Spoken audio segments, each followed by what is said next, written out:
নিশ্চিন্তে থাকুন। সমস্ত দিদি মহিলাদের মুখে হাসি ফোটানোর কাজ আমরা করব। আপনি ভাবছেন এতে কিছু হবে না, এখানে বিজেপি 100 বছর থাকবে।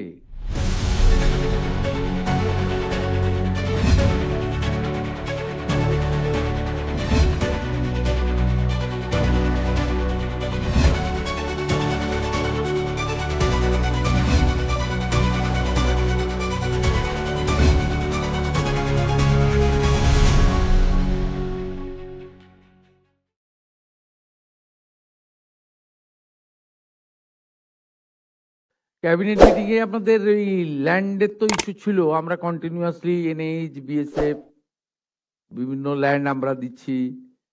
তারপরে আমাদের 12 তারিখে একদিনের জন্য একটা অ্যাসেম্বলি সেশন হচ্ছে,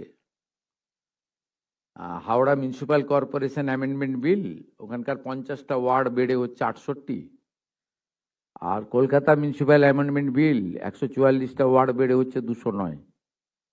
এটা 12 তারিখে একদিনের একটা অ্যাসেম্বলি সেশন করতে হচ্ছে এর জন্য। এটা ছিল প্রধানমন্ত্রী মাতৃবন্দনার সাথে সাথে আরো অ্যাডিশনাল টাকা দিয়ে, যেটা আমাদের 21,000 টাকা আমাদের প্রসূতি মায়েদের দেওয়ার বিষয় ছিল, সেটাও আজকে ছিল। আর অন্যান্য বেশ কিছু বিষয় ছিল, পশ্চিমবঙ্গ এই বাংলার বাড়ির নাম পশ্চিমবঙ্গ আবাস, এই ইম্পর্টেন্ট বেশ কিছু ইস্যু ছিল। হ্যাঁ হ্যাঁ, আন্ডার প্রসেস আছে। আমরা আজকে কিছু করেছি, 19 তারিখে আরো কিছু করব। আমরা উইদিন 1 মান্থ অনেক বড় সংখ্যায় শিল্পের জমি হ্যান্ড ওভার করবো, একটা ছোট ইভেন্ট করে করব, আপনারা থাকবেন, আপনাদের সামনেই করব। We are working. বাংলা শেষ করতে দেন। হ্যাঁ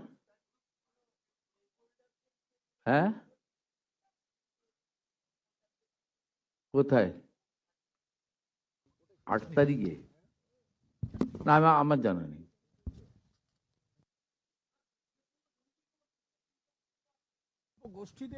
যেদিন ল্যান্ড দেবো দেখতে পাবেন।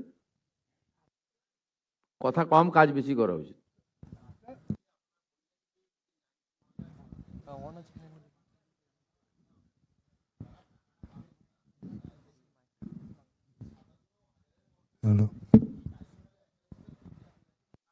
ট্রাইব্যুনাল অ্যাপ্লাই করলে পাবে, ট্রাইব্যুনাল অ্যাপ্লাই করেনি। 27 লক্ষ লোক অ্যাডজুডিকেট হয়েছিল, 7 লাখ অ্যাপ্লাই করেছে, 20 লাখ অ্যাপ্লাই করেনি। আগামীকাল 2টোর সময় এলওপি অ্যাসেম্বলি যিনি আছেন, ওনাদের একটা টিম এই সংক্রান্ত আমাকে ডেপুটেশন দিতে চেয়েছেন। আমি তো আগের মুখ্যমন্ত্রীর মতো নয় যে এমএলএ এমপি আসে সচিবালয়ে দেখা করি। ওদের কালকে আমি 10 জনের একটা টিমকে আমি ইনভাইট করেছি, ওরা কি বলে শুনি। আমি তো ডাটা সবার সামনে রেখেছি। আমার ইস্যু নয়, ইস্যুটা হচ্ছে ট্রাইব্যুনাল কোর্টের ইস্যু। 27 লক্ষের মধ্যে 7 লাখ ট্রাইব্যুনালে আপিল করেছে। 7 লক্ষ আন্ডার কনসিডারেশন আছে। আমরা বরাবরই বলেছি সিএএ এবং অ্যাডজুডিকেটে ট্রাইব্যুনালে আপিল লোকেদেরকে আমরা কোথাও কোনো স্কিম থেকে বঞ্চিত করছি না। সে অন্নপূর্ণা হোক, বিকশিত ভারত হোক, আয়ুষ্মান ভারত হোক, প্রধানমন্ত্রী মুখ্যমন্ত্রী স্বাস্থ্য বীমা হোক, কোথাও থেকে বঞ্চিত করছি না। কিন্তু যে ভোটার হিসেবে ক্লেমই করেনি, আপনি যদি নিজেকে ভারতীয় হিসেবে ক্লেম না করেন, আপনাকে কি করে আমি ভারতবর্ষের সরকারের করের টাকা আপনাকে দিব? কেন দেব? আপনি যদি আমার এখানে থাকতেন বলতে দিতে পারতেন নাকি? এটা বেআইনি কাজ।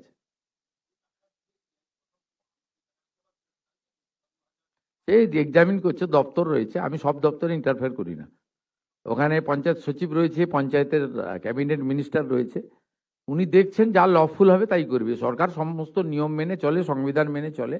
এখানে ব্যক্তিকেন্দ্রিক সরকার নয়, সবাই মিলে কালেকটিভ ডিসিশন হয় এবং আমাদের সব জিনিস আমরা আইন মেনে চলি। একটা হচ্ছে যে 7 লক্ষ, এটাই বলছি, 7 লক্ষ মানুষ আবেদন করেছেন, 20 লক্ষ আবেদন করেননি। কমিশন তারা একটা আবেদন করেছিল, এই সংখ্যাটা একটু বলে দেবেন? মোট 34 লক্ষ মানুষের মধ্যে। না, আমি ও সংখ্যায় যাবো না, এটা তো ইলেকশন কমিশনের কাজ, ট্রাইব্যুনাল জাজরা করছে। সোফার মাই ইনফরমেশন 27 লাখ অ্যাডজুডিকেটের মধ্যে 7 লাখ অ্যাপ্লাই করেছে ট্রাইব্যুনালে। আমরা ট্রাইব্যুনালে অ্যাপ্লিকেন্ট এবং সিএ তে যারা অ্যাপ্লিকেন্ট 2,30,000 সিএ তে অ্যাপ্লাই করেছে, 23,000 সার্টিফিকেট পেয়েছে। বাকি 2,07,000 আন্ডার কনসিডারেশন আছে।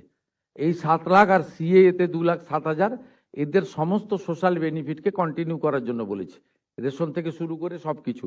যতক্ষণ না ডিসিশন হচ্ছে অ্যাকসেপ্ট বা রিজেক্ট, আমরা সরকার তাদেরকে আন্ডার কনসিডারেশন রাখবো। এটা দুটো ক্যাটাগরি আছে, ট্রাইব্যুনাল আর সিএ। তো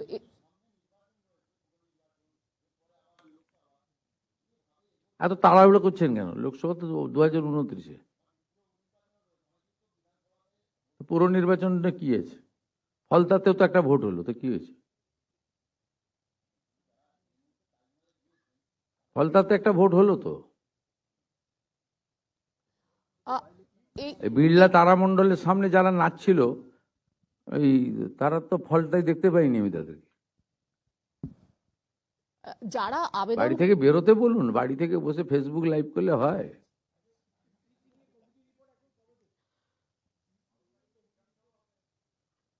বলে দিয়েছি আমি। বলছি যে যারা আবেদন করতে পারলো না তারা কি কোথাও গিয়ে অনলাইন বলে আবেদন করতে পারলো না? কারণ জেলায় বহু মানুষ যাচ্ছেন, তাদের বক্তব্য ইআরওরা নিচ্ছেন না, বা এসডিও যারা রয়েছেন তারা নিচ্ছেন না। আমি বলতে পারবো না। Talk to election commissioner, CEO mister madam Neelam Meena. আর এটা তো কোর্ট করছে, talk to them. Supreme court বলেছে, কলকাতা হাইকোর্ট বানিয়ে দিয়েছে। আপনি talk to them, it's not my subject. Thank you. আমার লিমিটেশন জানি, আমি আমি তার বাইরে যাব না। মেরা বাত হ্যায়। আপনারা অনেকেই আর কিছু আছে চিন্তা, অনেকে চিন্তিত আছেন, অনেক কিছু আছে প্রশ্ন।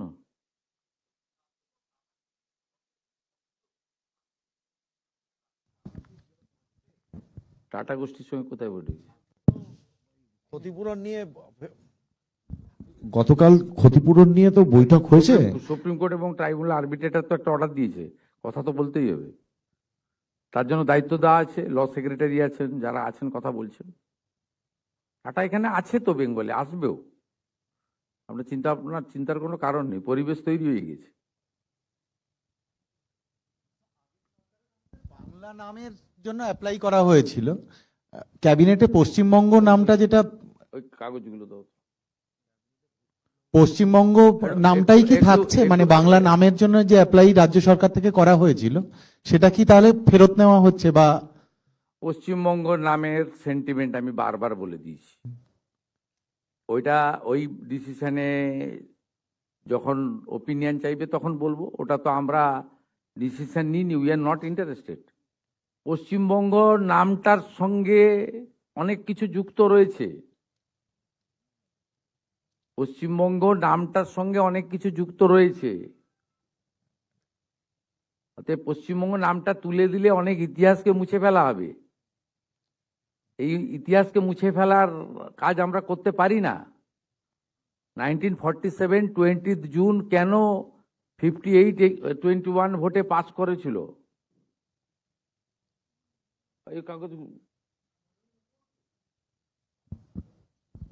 আমার একটা নিজের বক্তব্য আছে, বলছে।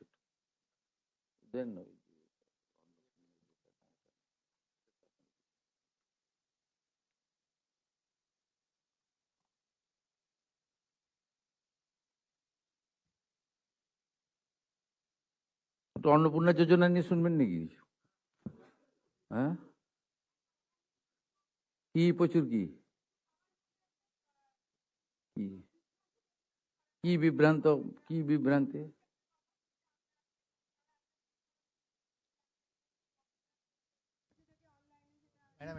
কে বলছে?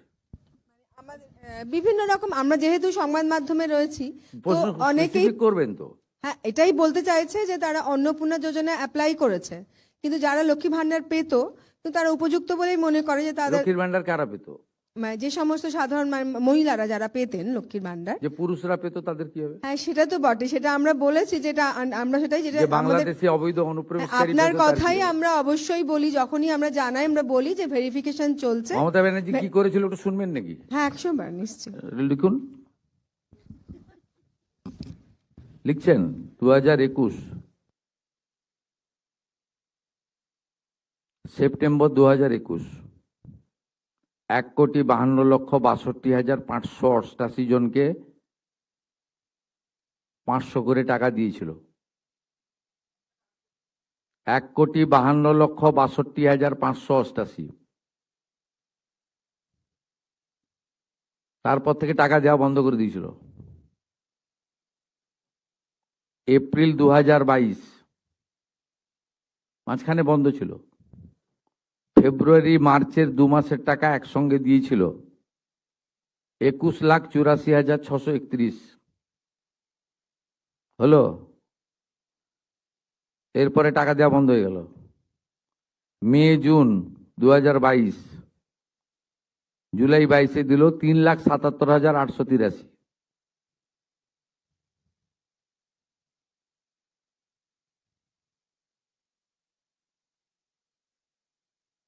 এসব হিসাব আমাদের সামনে আছে, আমরা এসব কাজ করি না। আপনাদের খুব পরিষ্কার বলি, সরকারি টাকা। আমাদের কমিটমেন্ট ছিল, কমিটমেন্ট আছে, কমিটমেন্ট থাকবে। জুন মাস থেকে 31শে জুলাই পর্যন্ত ফর্মে অনলাইন অফলাইনে আবেদন নেওয়া হয়েছে। অফলাইনে যাদের আবেদন নেওয়া হয়েছে তাদেরকে পোর্টালে আপলোড করার কাজ হচ্ছে। ভেরিফিকেশন করা হয়েছে। প্রথম যেহেতু আমরা জুনে লঞ্চিং করব বলেছিলাম, 28 লক্ষ লোককে এখান থেকে দিয়েছিলাম। নেতাজি ইন্ডোর স্টেডিয়াম থেকে আমরা অ্যাপ্রক্স 1,19,00,000 মতো লোককে দিয়েছিলাম। তারপরেও আমরা আবেদন নিয়েছি 31শে জুলাই পর্যন্ত। 2,16,00,000 মোট আবেদন করেছেন। এই আবেদনকারীদের প্রত্যেকটা ভেরিফিকেশন করার কাজ চলছে। ভেরিফিকেশন প্রায় শেষ পর্যায়ে এসে গেছে। আজকে আমি ডিটেলসে বলবো না। 10 তারিখে আমি এবং সংশ্লিষ্ট মন্ত্রী মালতী রাভা রায় ডিটেলসে প্রেস কনফারেন্স করব 2 PM, ঠিক আছে? আপনারা আসবেন মিছিলের আগে, তেরঙ্গা যাত্রার আগে। 17ই আগস্ট থেকে 10ই জুলাই পর্যন্ত যারা আবেদন করেছেন তাদের ভেরিফিকেশন কমপ্লিট করা যাবে, মানে 10 তারিখ পর্যন্ত এই মাসের। 11 থেকে 31শে জুলাই ভেরিফিকেশনের জন্য আরো সময় লাগবে। কিন্তু আমরা এই মাসের 17ই আগস্ট থেকে আমরা 3,000 টাকা করে ভেরিফাইড লোকেদেরকে, মহিলাদেরকে অ্যাকাউন্টে পাঠাবো। এবং কারা কারা বিবেচিত হবেন সম্পূর্ণ ক্রাইটেরিয়া 10 তারিখ সোমবার বলে দেব। 17 তারিখ থেকে অ্যাকাউন্টে অর্থ যাবে, সরকারি টাকা, নিয়ম মেনে দেওয়া হবে, বিজেপির সংকল্পপত্র মেনে দেওয়া হবে। একটা স্কিম তৈরি করতে গেলে, দিতে গেলে যে ফাইন্যান্সিয়াল মিনিমাম ডিসিপ্লিন লাগে সেটা রেখেই দেওয়া হবে। 25 থেকে 60 বছর বয়সী লোকেদের দেওয়া হবে। অন্যান্য সমস্ত আপনারা কাগজ পেন নিয়ে আসবেন, নোট করতে থাকবেন। আমি এবং সংশ্লিষ্ট মন্ত্রী অর্থ সচিবকে রেখে বলে দেব 17 তারিখ থেকে অ্যাকাউন্টে টাকা ট্রান্সফার হবে। আর এটা কেবলমাত্র এই মাসে হয়ে যাবে। পরের মাসে থেকে বিজেপি সরকার যতদিন থাকবে প্রত্যেক মাসে দ্বিতীয় সপ্তাহে টাকা ট্রান্সফার হয়ে যাবে। অতএব এটা নিয়ে বিভ্রান্ত হওয়ার কিছু নেই। আমাদের সব সোশ্যাল মিডিয়ার টিম যারা যারা রিল বানাচ্ছেন, রিল করছেন, খুব নজর রাখছে। যারা মিথ্যা তথ্য দিচ্ছেন তাদেরকে চিহ্নিত করে রাখছি। মিথ্যা তথ্য যারা দিচ্ছেন তাদের বিরুদ্ধেও আইনগত ব্যবস্থা হবে। জনগণকে বিভ্রান্ত করার কোনো কারণ নেই। মহিলারা পশ্চিমবঙ্গে যেহেতু কাজ নেই, অর্থ নেই, বাড়িতে পরিযায়ী শ্রমিক, এবং এই অর্থটা মোটামুটি একটা কোনো কাজ না করেই একটা অর্থ বিজেপি এটা দিবে বলেছে, জনগণ এটা স্বীকার করেছে, বিজেপি এটা দেবে। আমি তো কমিটেড, আমি চিফ মিনিস্টার, পাওয়ার যোগ্য লোকরা নিশ্চয়ই পাবেন। কিন্তু আমি দেখছি রিলগুলোকে পোস্ট যারা করছেন তারা কেউ বিজেপিকে ভোট দেননি। আমি বিখ্যাত করব, দুটো নাম বলে দেবো। আমি পাই নূর আলম, আপনি ভোট দেননি বিজেপিকে, আমি জানি আপনি কোনোদিন বিজেপিকে ভোট দেবেন না। মেহবুব, আপনি মেয়েদের কাছ থেকে ভিডিও করাচ্ছেন, করে পোস্ট করে রিল করছেন, আপনি ভাবছেন এতে কিছু হবে না। এখানে বিজেপি 100 বছর থাকবে, 100 বছর থাকবে বিজেপি, যে কাজ করে দিয়ে যাবে। এখানে এই লোকেদের আর ফেরত আসার কোনো চান্স নেই। তো ফলতা দেখেছেন, এরপরে রেজিনগর আর নন্দীগ্রাম দেখতে পাবেন, তারপরে কলকাতা হাওড়া কর্পোরেশন দেখতে পাবেন। শুধু দেখতে থাকুন। আর যারা এসব করছেন আমি প্রত্যেকটা লোককে চিহ্নিত করে রেখেছি। আপনারা বিজেপিকে ভোট দেননি, 2,92,00,000 ভোটের মধ্যে নেই নূর আলম ভাই। আপনি কোথায় ভোট দেন আমি জানি, কোথায় দিবেন ভবিষ্যতে সেটাও আমি জানি। আর আপনার ভোটের উপর নির্ভর করে আমি রাজনীতি করি না, আমরা রাজনীতি করি না। নিশ্চিন্তে থাকুন। সমস্ত দিদি মহিলাদের মুখে হাসি ফোটানোর কাজ আমরা করব। বারুইপুরে দেখেছেন,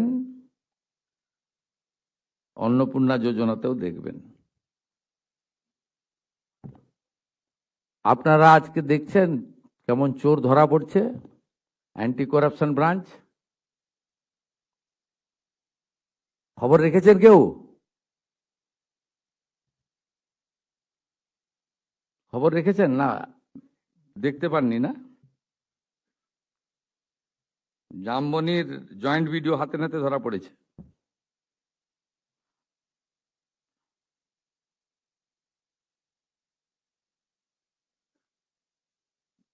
কোন সরকারি অফিসে,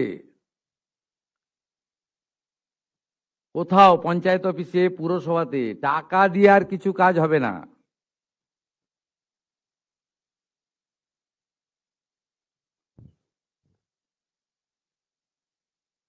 এই পোস্ট করে দিয়েছি সোশ্যাল মিডিয়া, দেখে নেন, এক্সে দিয়ে দিয়েছি, দেখে নেন।